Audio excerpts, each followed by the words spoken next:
If you're at university and you are struggling with balance, you want to go to the gym, you want to go to your lectures, you want to get good grades, you want to see your friends, you want to go out, you want to meal prep, you want to do all of these things, but you can't find the balance, then this is the video for you. I was in first year and I struggled with the same thing. Now, after 3 years of university, I've cracked the code. And I'm about to share with you everything I learned in those 3 years about balance in 5 minutes. For context, I'm a fourth year aerospace engineering student. I go to the gym 5 times a week. I work 16 hours a week part-time. I still manage to see all of my friends. I managed to stay in Masters on Overwatch, Diamond on Apex, and I do all of this while maintaining a first in my engineering degree.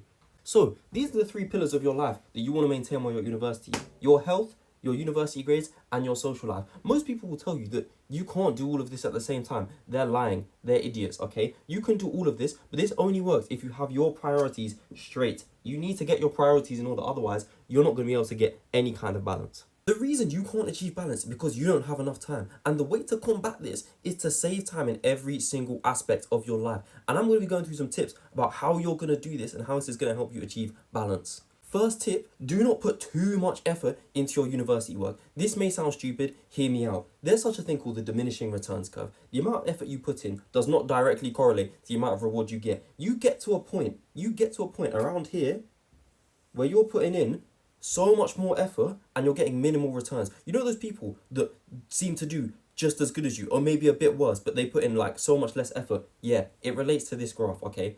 It is not worth putting in an extra 5 hours to get an extra 1%. Genuinely, don't do it. Go spend your time doing something else. Step number 2, plan your days. When you've got so much going on, gym, meal prep, going to uni, going to training, going out with your friends, when you've got so much on, trying to do it without a plan is impossible. Plan your days. Use a calendar app, I beg. Google Calendar, the calendar on your iPhone, anything like that works.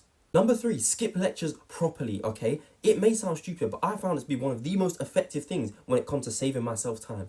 We've all got those lecturers that are rubbish. The lecture is useless, and you've got it for 3 hours a week. There is no point in going to these things. I had one in my 3rd year where I had it for 3 hours a week. I didn't go to a single one the entire year and did the entire module in 2 days before the exam. This can save you like literal hundreds of hours over your time at university. So if you know that the lecture is rubbish and you can do the lecture at home in 2 times speed in no time at all, do that instead. There is absolutely nothing wrong with it. Don't let people shame you for skipping it. Number 4, do as much work as possible with your friends. Oh my gosh, I cannot stress it enough.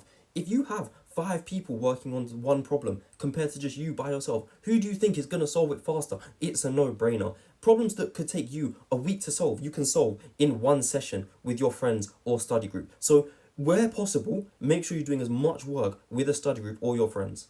Tip number 5 is sacrifice. Some